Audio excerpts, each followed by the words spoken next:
Le site de l'entreprise Solvay près de Mulhouse, première étape de la visite de Manuel Valls, Emmanuel Macron et Myriam El Khomri en Alsace. L'occasion pour le trio de défendre le projet de loi sur le travail, âprement critiqué et aussi bien à gauche que du côté des syndicats. Une pétition en ligne contre le projet de loi de la ministre du Travail, lancée vendredi à l'appel de militants associatifs et de syndicalistes, affichait lundi plus de 200 000 signatures de soutien. À Calais, la pression monte avant l'évacuation de la zone sud de la jungle. En première ligne, les associations humanitaires qui estiment très insuffisantes les solutions de remplacement proposées.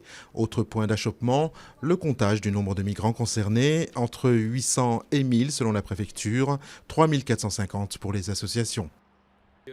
David Cameron devant le Parlement pour défendre son accord pro-Union européenne face à son propre camp, après la défection du populaire maire de Londres, Boris Johnson, qui a rallié le camp du Brexit. Le Premier ministre ne part pas vaincu, d'autant qu'il dispose encore de 4 mois pour convaincre et bénéficie du soutien d'une grande majorité de son cabinet. 1 mois de prison ferme requis à l'encontre de 6 migrants et 1 000 € d'amende pour 2 Français sympathisants. Ils comparaissaient à Boulogne-sur-Mer pour être montés en janvier sur un ferry dans le port de Calais en forçant un barrage. L'incident avait conduit au blocage du port pendant 3 heures. Bagdad, une ville cible de plusieurs centaines d'attentats à la voiture piégée ces dernières années.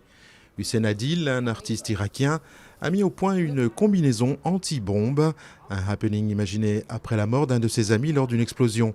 Il tente ainsi de dénoncer la violence dans laquelle il a grandi et interpelle la population en leur posant la question « Et si nous ressemblions tous à cela ?»